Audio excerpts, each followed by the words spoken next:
가수 이승기와 갈등을 빚어 재판을 진행 중인 후쿠엔터테인먼트의 권진영 대표가 이번에는 불법으로 수면제를 수수한 혐의로 재판을 받게 됐다고 합니다. 권진영 후쿠엔터테인먼트 대표는 지난 2022년 1월부터 7월까지 직원들을 통해 수면제를 대리 처방받았다고 합니다.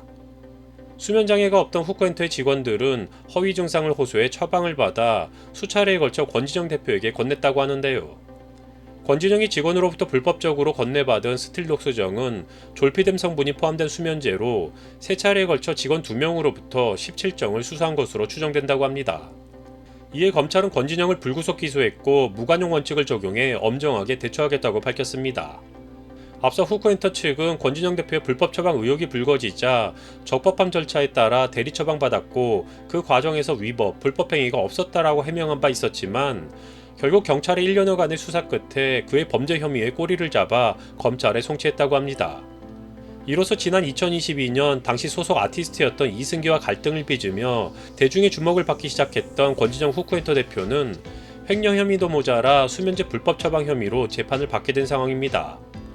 당시 이승기는 18년간 몸담았던 후쿠엔터테인먼트에서 음원 수익금 등을 제대로 정산받지 못했다고 토로하며 법적 분쟁을 시작해 권진영 대표를 비롯한 후쿠엔터의 전현직 임원 4명을 상대로 고소장을 제출하기도 했는데요.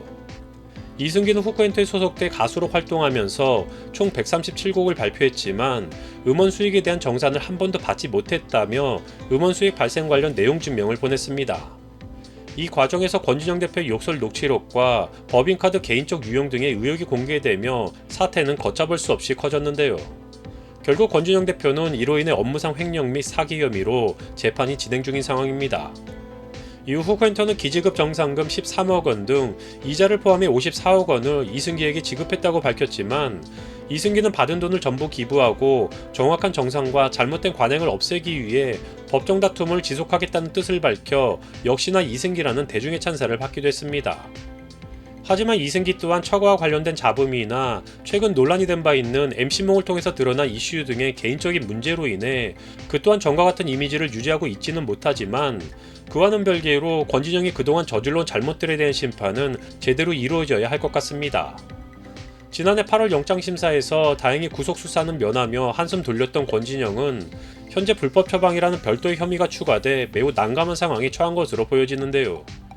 최소한의 양심이라도 있다면 그동안 해먹을 만큼 해먹었으니 이제 제대로 처벌받고 반성하길 바라며 영상 마치겠습니다.